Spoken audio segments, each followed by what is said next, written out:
Hello mga ka-recruit! May nagsasabi na ang OEC exemption ay valid na lamang hanggang September 29. Totoo nga ba ito? Dito ay pag-uusapan din natin ang mga bagong updates tungkol sa OFW Pass. Plus meron din kaming impormasyon tungkol sa mga bagong requirements sa pagta-travel inbound or outbound. Kaya kung gusto nyong malaman ang lahat ng impormasyon, panoorin lamang ang kabuuan ng bidyong ito. Kabayan, kung bago ka pa lang sa channel ko, paki-hit lang po ang like, subscribe, at ang notification bell para lagi kayong updated sa aking mga bagong video. Sa bidyong ito ay pag-uusapan natin ang mga sumusunod. Ano ang OFW Pass? Benepisyo ng OFW Pass, OEC valid na lang hanggang September 29, mga latest updates sa OFW Pass, travel requirements, arrival and departure.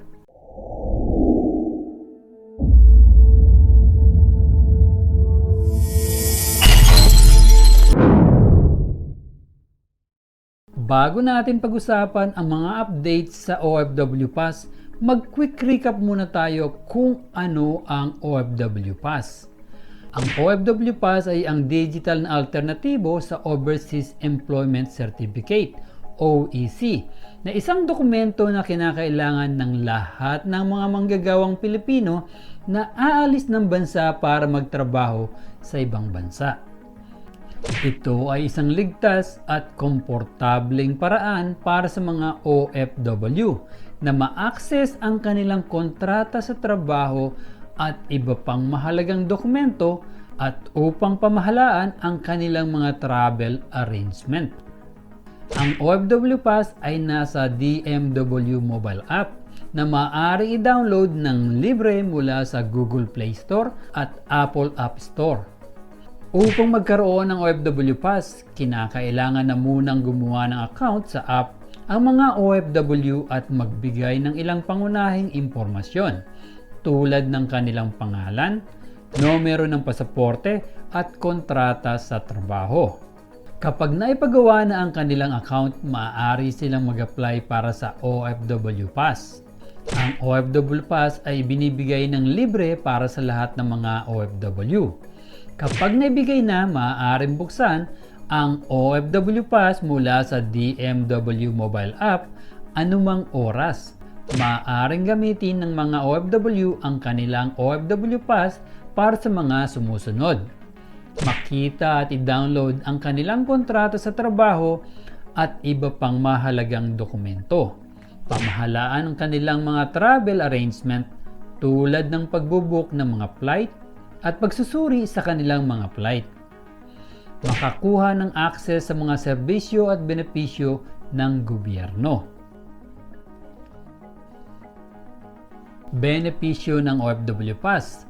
Narito ang mga benepisyo para sa paggamit ng OFW Pass. Convenience. Maaari nilang ma-access ang kanilang OFW Pass mula sa kahit saan sa mundo basta't mayroon silang koneksyon sa internet. Seguridad. Ang OFW Pass ay isang ligtas na digital na dokumento na hindi madaling kopyahin o ipeke o manipulahin. Efficiency. Ang OFW Pass ay makakatulong sa pagpapabilis ng proseso ng paglalakbay para sa mga OFW sa pamamagitan ng pag-alis ng pangangailangan na magdala ng physical na mga dokumento. OEC valid na lang hanggang September? May nasagap kaming impormasyon sa internet na ang OEC exemption ay valid na lang hanggang September 29. May katotohanan nga ba ito? Ang short answer po ay hindi. Base sa aming research ay nasa pilot testing pa rin ang DMW mobile app at ang OFW Pass. Nasa mga piling bansa pa rin ang pagtetest sa OFW Pass. Wala ring official na announcement na ang OFW Pass ay pwede nang gamitin as exit clearance na galing sa DMW mismo.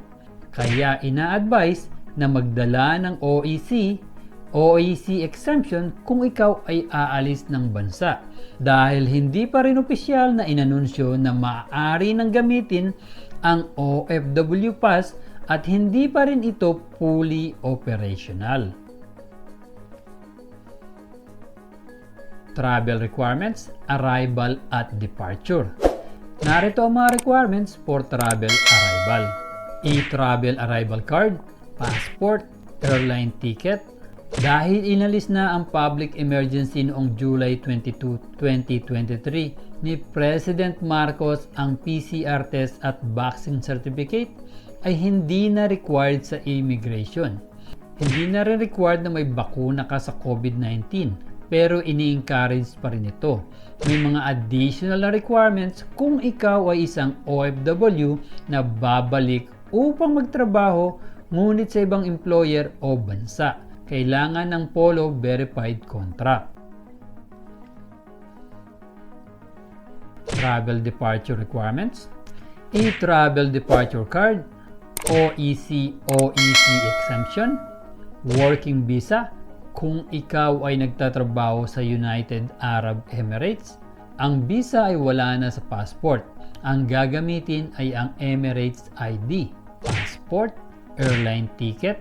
If ikaw ay galing sa Taiwan at Saudi Arabia, kailangan mo ng exit re-entry visa. Mga ka-recruit, sana ay may natutunan kayo sa mga updates sa OFW Pass ng DMW at maliwanagan namin sa inyo ang tungkol sa validity ng OEC.